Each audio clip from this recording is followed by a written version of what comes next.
At the Clinton Global Initiative, I had the pleasure of meeting Talia Milgrom-Elcott. She is the founder and executive director of Beyond100K. The goal of the organization is to prepare and retain 150,000 new STEM teachers, especially for schools serving majority Black, Latinx, and Native American students. So I'm Rhea Pullen. So nice to meet you. And what's your name? So great to meet you. I'm Talia Milgrom-Elcott. And tell me a little bit more about yourself, about what you've created and why. So I am a lawyer by training. Okay. But very quickly realized that lawyers tend to see problems after they're fully blown. Oh.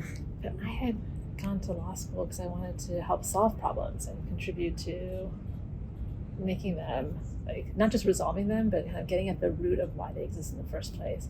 And what I began to realize pretty quickly during law school, and not so long after that too, was that it's if lawyers see problems when they're fully blown, it's really education that gets at the deepest root. Yes.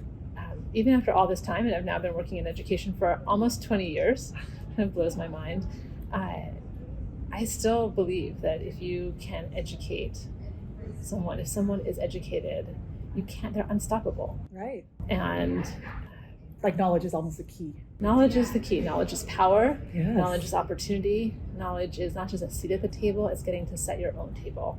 And can you explain to me what your organization is? Give us the name, a little bit of the history. I would love to hear about it. Yeah, so our story starts more than 10 years ago when President Obama put out a call for 100,000 excellent science, technology, engineering, and math teachers, and called on this country to teach because it changes a life. There's nothing else you can do, nothing better you can do to support this country but to help and educate its next generation.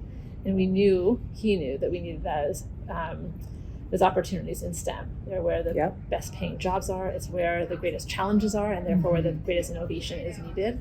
And he put out that call and put in a request to Congress for some funding, and Congress said no.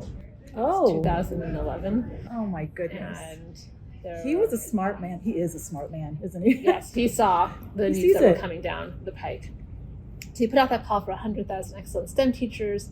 Congress said no, and I was at Carnegie Corporation of New York, the global foundation, and I sort of heard this call. We had a deep history, a century-long focus on teachers at Carnegie, and a more recent focus on STEM as a way of effecting change. And I thought, here was this call that needed to be answered, and yet nobody was going to step up to do it. Oh my goodness. Could we mobilize a response? And 28 organizations joined us, actually on stage at CGI in 2011 to make commitments to this goal. And 10 years later, more than 300 organizations crossed the finish line together. We didn't just hit the goal, we exceeded it. That's incredible. Preparing 108,000 STEM teachers in 10 years. And is this STEM teachers across all levels of education? It is pre-K to 12, because Wow. we understood that you need it from the very first moments. Kids are naturally curious. They're natural tinkerers. They will build and take apart. All of that is right there in them. The question is, do we give them the opportunities? And so we knew we needed to start as early as pre-K and take it all the way through 12. So 108,000 teachers in STEM over 10 years. And we got to that goal, or we're getting to the goal, and seeing that it was coming, and we thought, if we stopped the work now, it would, what would happen? The work wasn't, the 100,000 wasn't the end. The end needed to be ending a STEM teacher shortage once and for all. Completely. Right? It's not gravity. It's not a rule of nature that we have a shortage, and that shortage most impacts the communities and students who have been most excluded from STEM. This is not a rule of nature. This is a choice we've made. What if we made different choices? Could we make different choices to lead to different results? And so we came together actually and turned our next goal over to young people. We said we need another goal that takes us on the way to ending the STEM teacher shortage. Yeah. But that next goal shouldn't just come from the president, as amazing as that president is.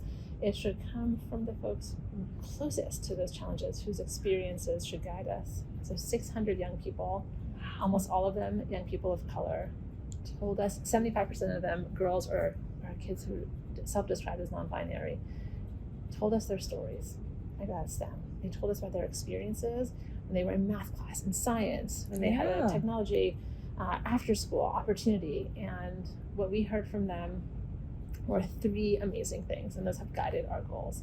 We heard from them that they wanted to create things in STEM.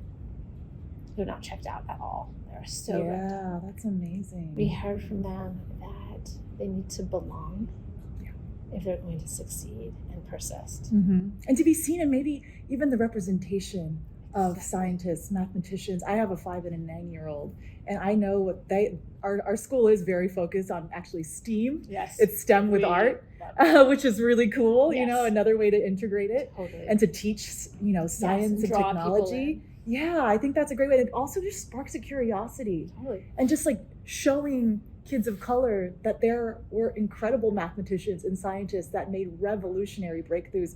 And the people that you have, the kids you've changed might become the next people to discover amazing things. And have you tracked any of these kids from the beginning? Well, that is literally what we believe. We believe that like the cure for desalinating water, that person's sitting in a classroom today. Like Albert Einstein was once a little kid. He was sitting in a classroom, and like they are there right now, whether that's energy solutions or desalination or new cures for diseases old or not yet discovered. Like they're all in our classrooms today if we can give them opportunities. And so our next goal, we're calling it Beyond100K. Beyond100K, because you want to get past that. That was not the finish line. That was not the finish line. We have to go beyond. We're going to prepare 150,000 teachers just in this decade.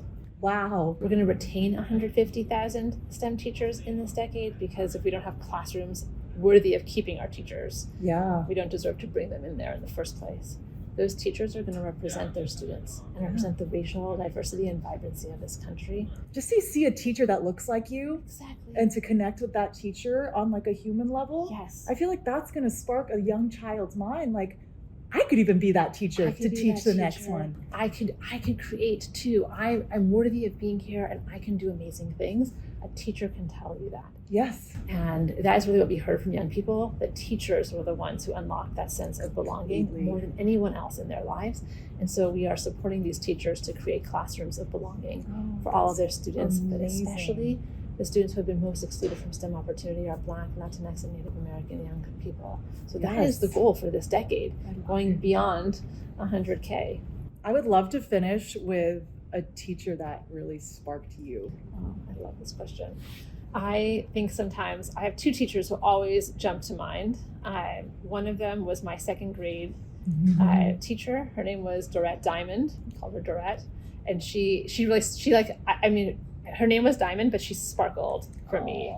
And, just got down on the floor and let us create with our hands and make amazing things. And that sense of belonging, I hadn't always felt like I belonged.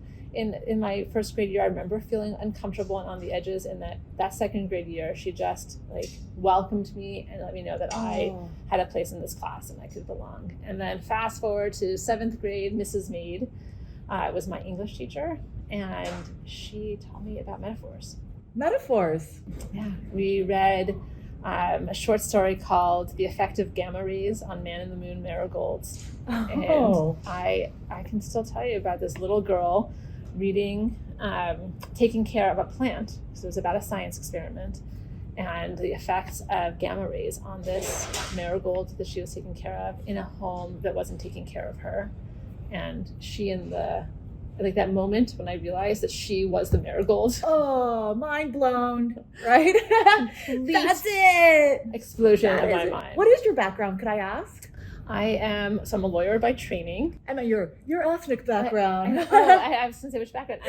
I'm Jewish. Okay. And I get asked all the time about my name, Talia, because it has there's so many different traditions that have Talias and Talias and Talias.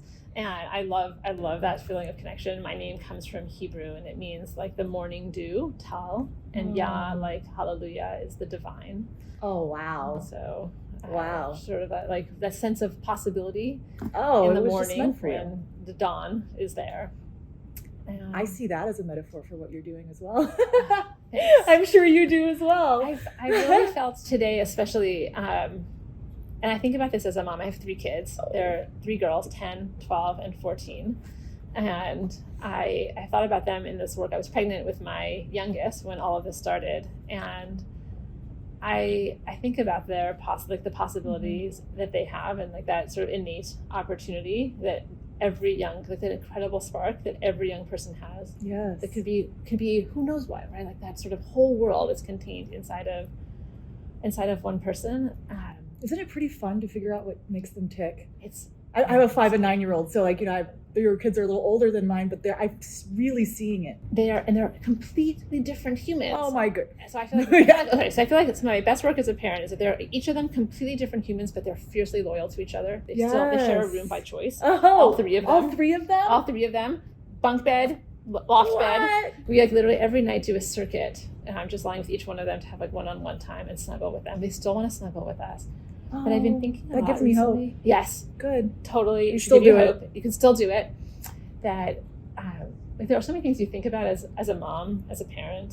And one of the ones I never thought I would have to like have as a thing I focus on for my kids, but I think it is going to be true for people raising children right now, with everything that's happening in the world, is to keep them. I feel like there's a very fine line right now between despair and hope. Yeah. And I feel like part of our job as moms and as parents is to keep our kids on the side of hope, and to feel like the future can be better than the past, even if things feel very challenging, and that what they do will matter, that they can take the next elegant step forward, whatever it is, to like carve a path to progress, that what they do matters. That is so beautiful. Yeah, we do this. I'm just thinking about it, like you were saying, just having that one-on-one time. We do like this rose thorn, wild rose thing with my kids. And rose thorn and bud. Yeah, her rose was like this science project at school that was very, STEM involved. They were studying this water cycle, and they put the water in the plastic bags and set it out in the sun, and they saw like the condensation and the evaporation. But to teach science like that as opposed to just worksheets, that it's something you can do with your hands, and you can see it in the world around you. I just think like the world is full of magic, full of mystery, and full of goodness if we can just slow down enough to pay attention to it. It's there for us. My mom has this amazing metaphor I've been thinking about a lot. These days she's like, she talks about the cable cars in San Francisco. Mm-hmm. So the cables are always running. Yep. But the cars only move when they hook into it. Yeah. When they hook in, it can take you up the steepest mountain. And I just feel like the cables of hope and connection are just always there for us running. And the question is, do we hook in? Mm-hmm. Because when we hook in, we can climb up the steepest mountains together. I live in the Bay Area, so I have climbed those steep stairs. Exactly. And you have amazing bliss for it. Don't get me wrong, there's some benefits, but it sometimes helps to have completely. I love that metaphor. That's amazing. Thank you so much for your time. I would actually love to have a longer conversation one day. I feel like we have a lot to talk about. I think we have a lot to talk about, and just thought, because I've been switching to this work, I was always in the for-profit world. I'm an MBA, and I switched because my why shifted. Like my why was, I need to leave this world better for my children than when I found it. And that is having more education, more representation for my mixed race children. Yeah. That I need them to see. And I think what you're doing, the work you're doing, putting teachers and teachers of color in front of these students. Everyone needs to see that they can be whoever they dream of being in the world. And the truth is that every child sees that when their teachers are more diverse. Whatever your background, black, brown, white, everything. You look at that world and you think, this world's a big place and there has to be room for me in it.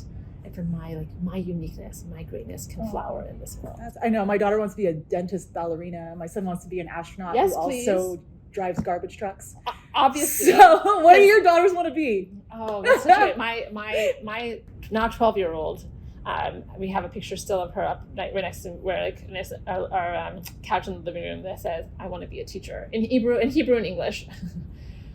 So maybe we'll build schools worthy of all of our children to want to be teachers in them. I love that so much. Thank you so much. This was wonderful. I want to have a longer conversation again.